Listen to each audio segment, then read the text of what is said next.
Hey, how's it going? How's it going? How's it going? Some more. It's Politics with Laura here. Okay. All right. This is going to be a tough one. Whenever it comes to children, I just immediately get upset and ready to, right? I want to connect some dots because I don't think people are paying attention to what these politicians are trying to insert in, right? And it's both sides. It's both sides. But the ones who are pushing the hardest are the democratic social liberals or social whatever it is. It don't even exist. Don't exist, but they're trying to push it out there as it does exist, which is a bunch of bull crap, right? Let's see, where's it at? Oh no. All right. Okay, I'm trying to find something and it's not allowing me to find it, and that is a problem. Oh man. Okay. Well, with all this political fight about the illegal immigrants and deporting people, all this other stuff, you're not paying attention to what they are trying to insert, right? You're not paying attention to it. And matter of fact, the lesbians are coming out saying, "Oh my God, this is going on. We didn't vote for this." And they didn't. Gays and lesbians, and I guess say bisexual, I guess, but still gay and lesbians, they fought for equality, right? They wanted equality. They want to get married and divorce and be miserable and have an ex-wife or an ex-husband who's trying to ream you for every little penny you got and put you in the poorhouse because they're mad, right? Because they're mad. So they want to be miserable with everybody else. That is what they worked for, right? They did not work for maps. No, they didn't work for that. And that right there is called the minor attracted people. Or others would call it as mambla, man boy love. Now you're gonna have to hold on and brace yourself because this is gonna be a rough one. And brace yourself. Okay, it's working. Stick with me here. I'm going to go through the timeline, and I really want you to pay attention and to really understand what I'm putting down. Okay, because this is a sneaky calculating, manipulative thing what they're doing. Okay.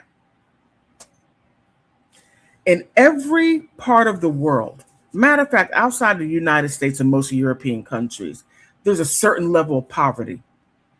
Outrageous poverty. The poverty is unbelievable, unimaginable.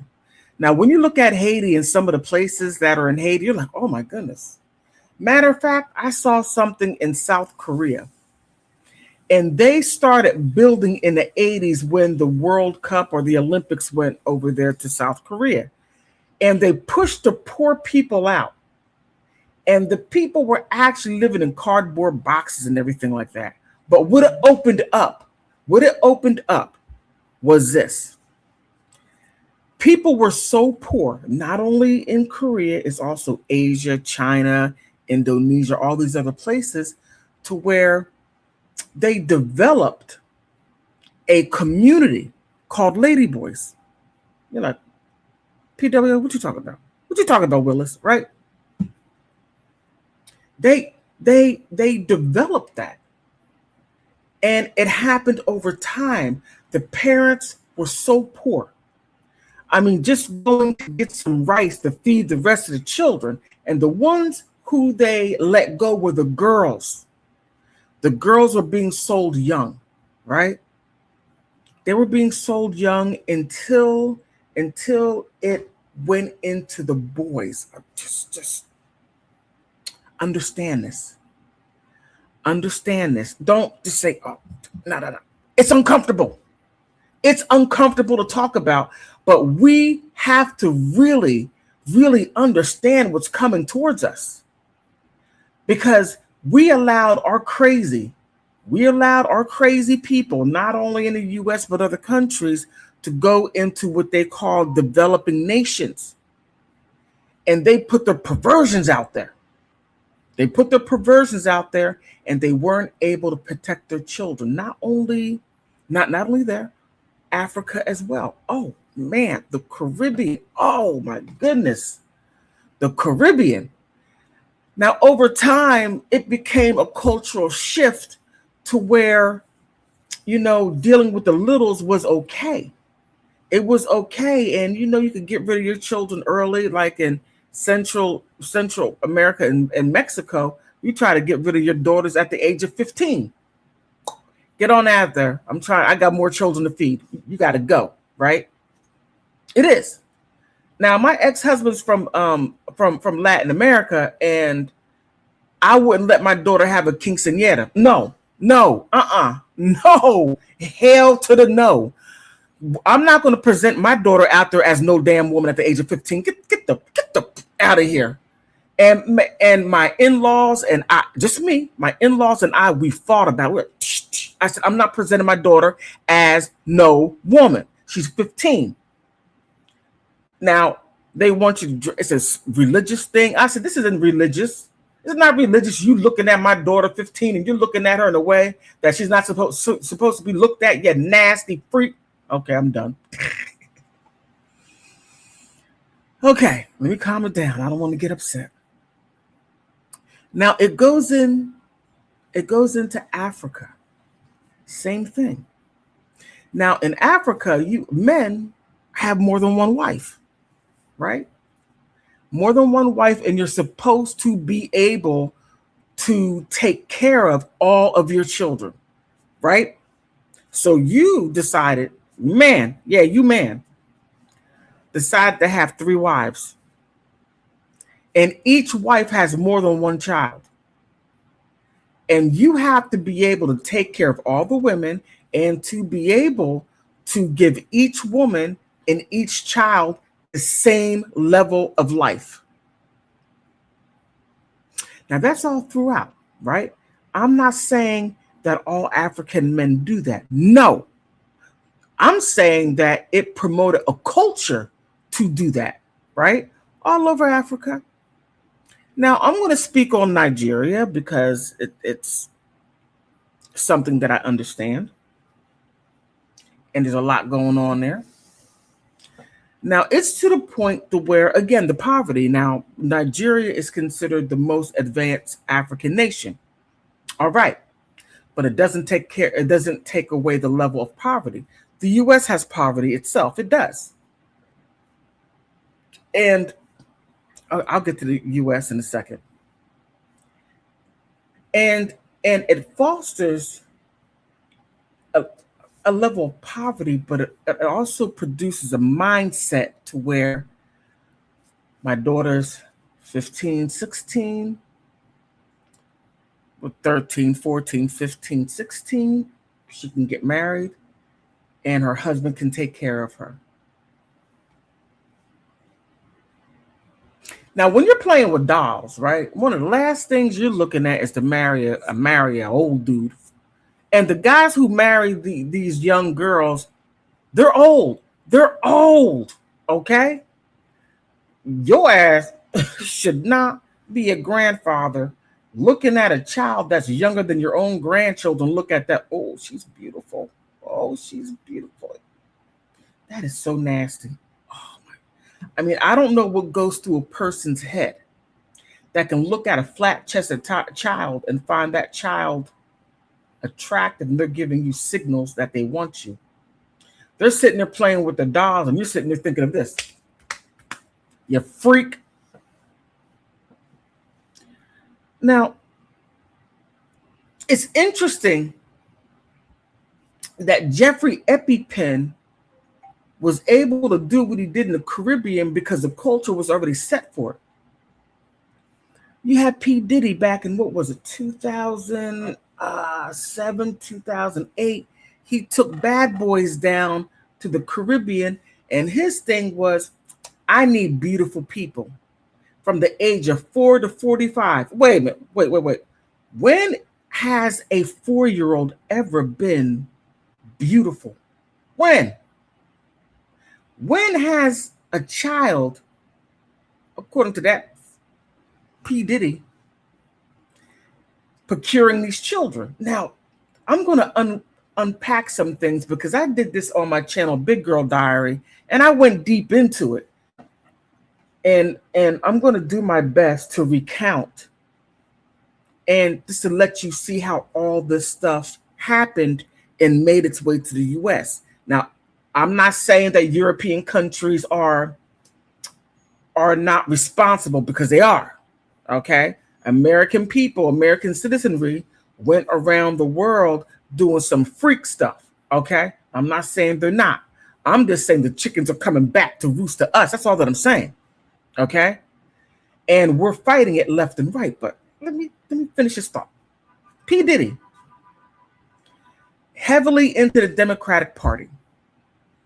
And he not only has blackmail stuff, but he has blackmailed other people for doing, for them doing some things to the littles and other things. And the, how can I say, the pedal the bike file, you got what I mean?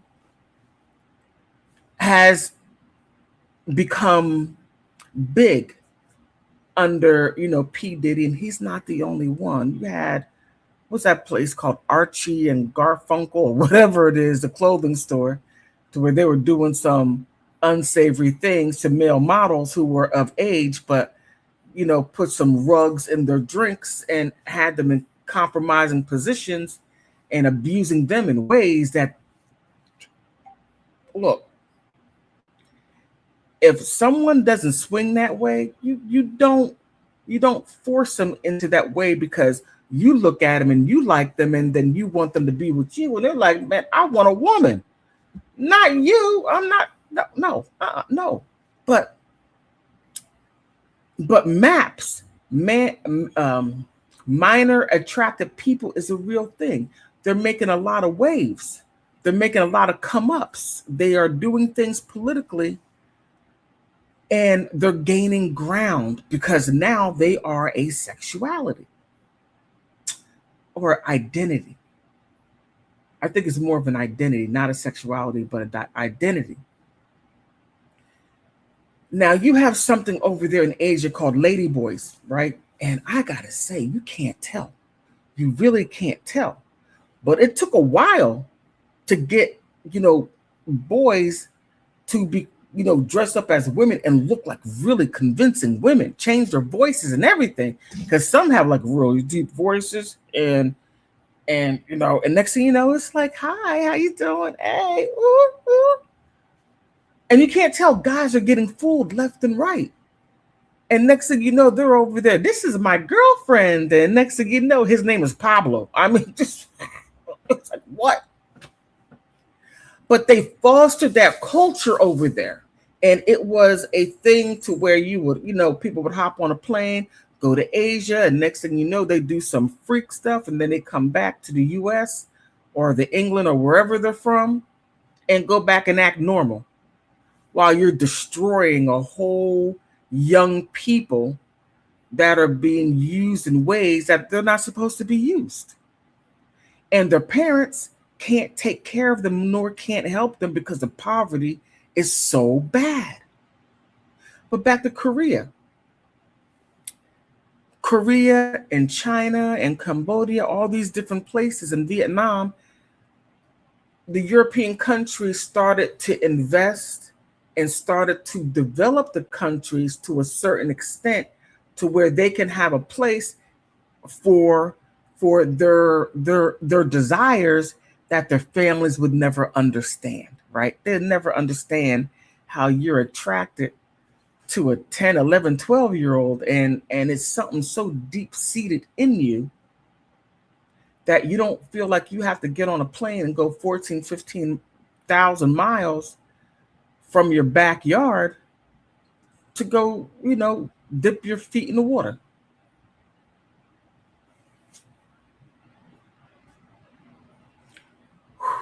This is hard. This is hard, right?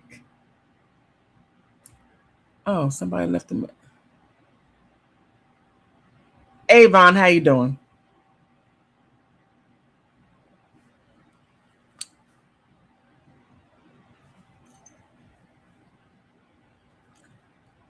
And there is, and I'm going to say something. I think the LGBTQI and everybody else, right? Not to demean anybody. I'm not trying to do that. I just have a hard time keeping up with the acronyms, right? They were used. They were used, terribly used, because you had a political group of people who felt that they were set out of the political process and their needs were not being met. They wanted to get married. Like I said, they wanted to be miserable like everybody else. They wanted to have a family like everybody else, and it would be done in an unconventional way, or to where some people, some women would have, some lesbians would get pregnant, like go to the sperm bank and get pregnant, and then they have their family. It was step by step. And I understand that that people want to be validated. Look, I'm a Black American. I get it. I know what it's like not being accepted within the political process, being used, being promised things, and next thing you know, you have to wait until next year because you got a bunch of illegal immigrants coming in, and then the government is giving your resources to them, and then you got to sit back and wait because Joe Biden said, "Hey, you got to work with the Latinos, and they're going to be above you." Squeeze me, squeeze me, really, really. Is that what we're doing? You're not even going to address the people that voted for you, but you're going to bring people in here that have no political standing at all, and then you're going to give them political power. And as they can vote, and they're not even citizens. I mean, the BS is big. And to use them too, to muddy the waters, to keep from people seeing to what really is going on. Now they throw immigration in there, they throw wars, and they throw all other types of things in there when the main goal are the children. Now, don't leave out, I mean, girls aren't the only one. You got boys in there too. You have certain places of the world to where women are made to stay in the house, girls are made to cover up, and for them to go out amongst the guys, and then having lady boys dancing. And I'm not talking about Asia, I'm talking about the other side of Asia, to where lady boys are dancing around and they're getting money. They're dancing, and who knows how far they go. I'm not saying that you don't tap a little something, because you can't have somebody rub up on you and you're really down with it. You just beat up your wife and to keep her from coming out. Man, man, this stuff is so serious. It's so serious. And the boys are young. I mean, I'm looking at a video over there in Afghanistan, and they got these boys twerking. They've been doing that for over 100 years. These young boys twerking. And I'm just like, and they blame that stuff on Black Americans. It's real. The sickness is real. And that's something that they did when people come from all over the world into places like Afghanistan, and that's who they entertained.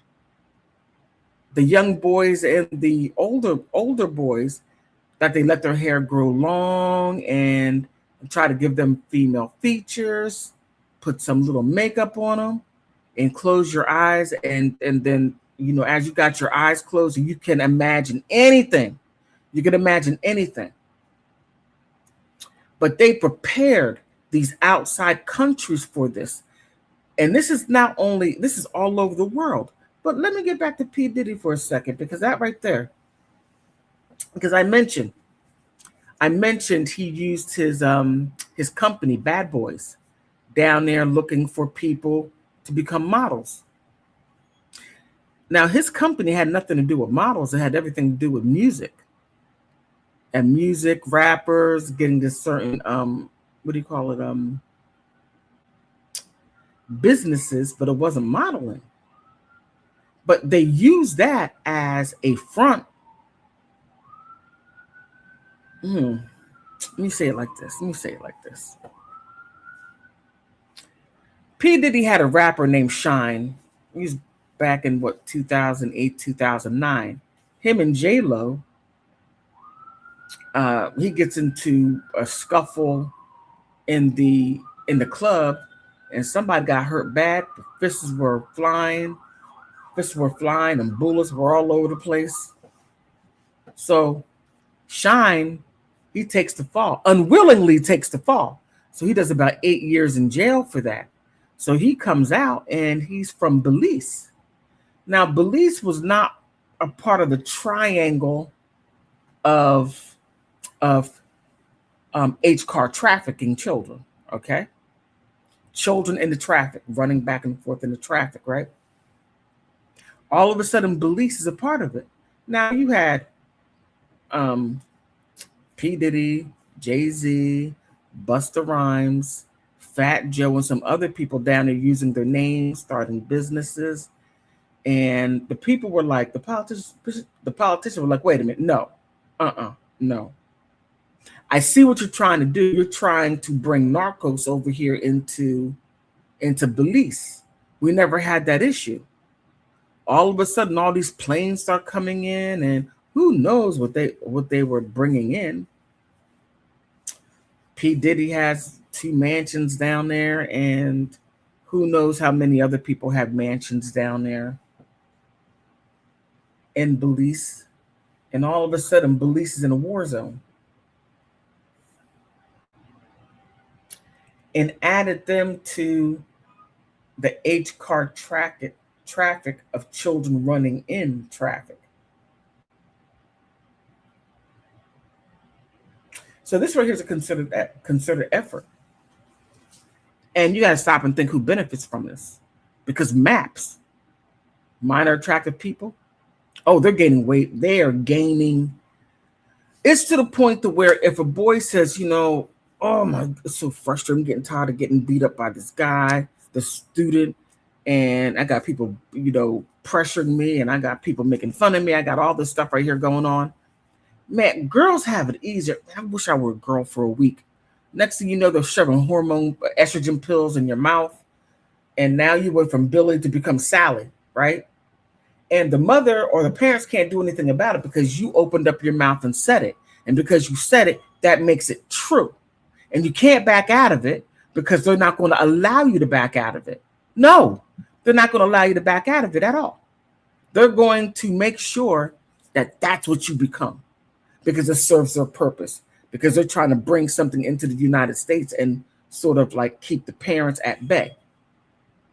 And if you keep the parents at bay and then you add people in to the country to allow them to vote, to where that right there is normalized from where they come from.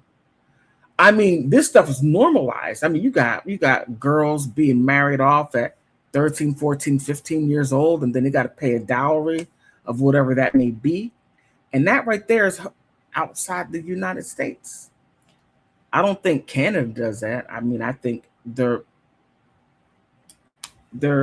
age of consent is 16. And I think the US is 17, but parents are no. Parents are like, no. But you got people coming into where they're saying yes, and they're flooding areas to where their political vote, their vote would mean something as far as that right there is concerned, because it's just a part of their culture, and that's what they do. So children aren't safe. I don't care where you go. Children are not safe because they are preyed upon, and the people that are supposed to help them don't help them. How do you have a political process? How do you have people that go around the world and do stuff like that, and then expect people not to come from other countries to give you what you gave them? It's going down hard. It is. And the fact that that right there is a schmexual identity, that's what they identify as. Then you got to stop and think, okay, if that's my identity, then who are you attracted to? What's the age limit? How far down do you go? I mean, look, this type of sickness goes deep. Who knows the age?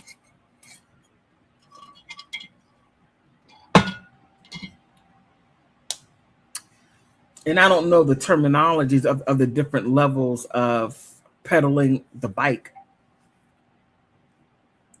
But that is right now what we're dealing with. And they're trying to sneak some things in on the books to where while we're focusing here and focusing there, we're not focusing for our children. It's rough. It's rough out here being a child. But please like and subscribe. But just take a look at it. Take a look at it. And on that note, I want to thank you. Wait a minute. That's not what I want to do. I'm sorry. It's trying to do something that I don't want it to do. I don't want it to do that, but it's trying to make it do that. Okay. But on that note, please like and subscribe. And I want to thank you for stopping by. Not going back to Haiti. This is the time for all of us to General, can I ask you?